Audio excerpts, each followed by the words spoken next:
A lot of roofers are getting their Google business profile, their map suspended off of Google without warning. Guys, this obviously will affect your business. It'll affect your organic ranking on Google, calls you get. It'll affect your AI. My name is Nolan Walker. I own a digital marketing agency, also DataPen software. It's been 15 to 16 years. We've helped hundreds and hundreds of roofers here out of Fort Worth. But let's go over some stuff. I'm going to share with you some things about your Google map, how to protect it, what could go wrong if you haven't gotten verified yet, or if you are verified. So I'm going to cover a bunch of little points there. I'm going to share with you some extra things you can do to get it up in ranking and what I've learned in 15 to 16 years of running several agencies and owning a software company that sends signals for this stuff. Man, I've talked to so many roofers over the years, thousands upon thousands upon thousands. And I see people go from $5-6 million down to $1.5 million because their Google business profile got suspended because they violated something or didn't have the right address. They don't know what's happening. And I know it seems unfair to you, but you know, Google's kind of like the law on their little platform, and ignorance of it is no excuse. So what are some things that can take you out of rankings and cause a problem? You think you're fine, but you get suspended. And what are things you can do to stay basically 99-point-something% safe? And so I will tell you first that Google nowadays likes a flex space or a light industrial, man door, overhead door, something that looks like a roofer should be in there. It could be an old shopping center. It could be even a building with a marquee that you have on it with some cheap offices inside. They hate P.O. boxes. They might verify your home as a service address. I'll tell you about in just a minute, but I want to run through some of these. But they might suspend that home. They might verify your virtual office that's kind of a fakey office. Maybe it's not fakey. You could get an office and then, oops, you dump it later for a P.O. box. They just don't like that, communal space with a shared conference room.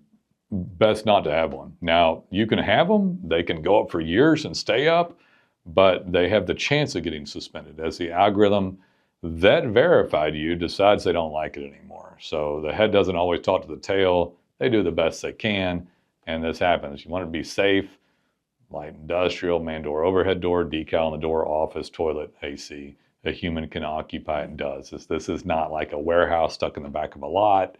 This is not, mini warehouse, that one, or old shopping center. Decal on it. Find something cheap, but it's a legitimate United States postal address. No, you can't share them. No, you shouldn't share them. Yeah, they probably won't verify it anyway. Marquee of an old building that you had at one, that'd be like one of the other ones that tends to work, but it doesn't have share space, WeWork space, virtual offices, P.O. boxes behind a receptionist desk.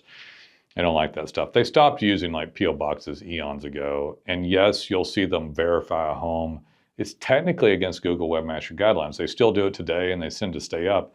But most of the time nowadays, it'll go on without the address showing. Now, you might have competitors in your market and the address shows, but it's not supposed to because it's not retail worthy. So they don't think that a client should come into your home, so they remove the address. Technically, the address showing on one of the three types I told you is best, safest, and retail available and gets verified and the address shows. Yes, it's better for optimization a little bit. And you want every little edge you can get. So that has changed over the course of time. And it changed because all the roofers before you attempted to spam the living hell out of Google over and over and over again. And now the algorithm without humans determines this stuff. If you have to go re-verify one with your phone and you're on 2 minutes with Google re-verifying, and you're walking past the receptionist desk inside the virtual space with P.O. boxes and all the crud, which, by the way, they mapped all this. They know what it is before they said anything to you.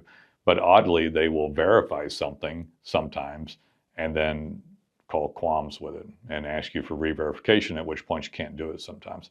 Other things besides the address itself, fake reviews, having a review that wasn't legitimate. Well, they don't like fake reviews, obviously. Having a review that you didn't think was right or fake, and then you hire somebody and then they slam hundreds of people to claim it was fake and they're doing it from out of the country. Don't do that at all. in any way, even if you think it's in the country. You having a bunch of people attack a fake review can suspend your account. Respond to it, get as many good reviews as you can, and move on. Duplicate listings, throwing up too many addresses, BS addresses all over town. They're not real.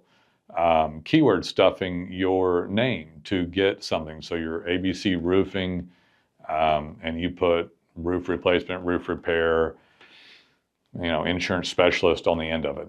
Even if you went to the county or the state and made that your DBA or name, they do not care. They're not going to let you keyword stuff. And even though you see this in ranking, you might have problems with it. We see that there is problems with these things. So I like the word roofing in the name, by the way. You need to have roof, roofer, roofing in the name. Best not to add the word construction or whatever. Don't care whatever else it is. It matches user intent. So this will all sync you up properly, and then get that legitimate address. And even if you're not getting calls, don't lose hope. By God, they're going to show the best people. So now you have the best address. You're verified. You shook the hand of Google. This works for AI too. All this stuff ties together.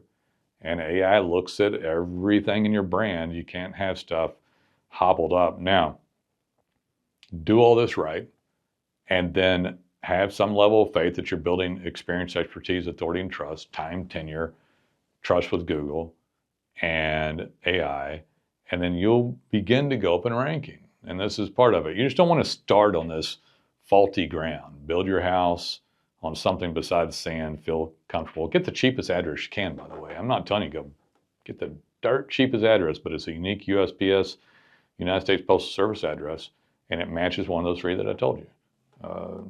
Overhead door, man door, light industrial, where roofers are, old strip center marquee on the wall, but you get to unlock the door with a key, decal on it, or marquee out, and that's best, all right? And then get it cheap as you can, and then work on brand signaling. So gone are the days, go get a cheap website, get reviews. So you did these other things. And it's not hard with things like data pins. We've had that software for 7 to 8 years. It sends brand signals and quality content and integrates you into a broader brand search with a 60-second action. So you'll get addicted to using them because any roof you're on, you're tagging a few photos, videos. It automatically grabs the geo coordinates, uploads those photos and or video to your website with the geo coordinate, which is wrapped in schema code saying, hey, we did something here. So you worked your butt off to get 78 reviews, but you could have had 1,000 data pins. And then it's shooting out unique content. Oh, I didn't know he worked on this type of shingle. Now they do. I didn't know he was on 1,000 roofs. Now they know. So 78 people respond. You get a stagnant, bad template website and or spammed, and then stagnant. That's what almost all I ever see. And then Google judges that with 78 reviews. You don't want to go there. You want a great website. You want to integrate data pins. You want to shoot out signals to Facebook and YouTube and your Google map and your website. It's not fakey crud. Fakey crud like blogs, city pages, trash content that nobody in their right mind wants to read. This is all like, oh, this guy's asphalt shingle account showing roofs. Man, he's worked on the same one I want. And so as you do that, then you'll deserve, those are called third-party search signals on YouTube and Facebook, and they begin to like you better. And you deserve to show up because you're doing things properly. I know some people, get mad at Google or this or that or AI.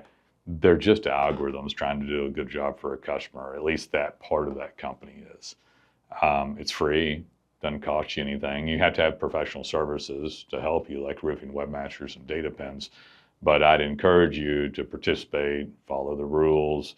And now you know some of the rules that nobody told you, because when you call agencies, they don't tell you this stuff. No one ever bothers to. But yeah, hope it helped you. We would love to be of service. Give us a call when you're ready.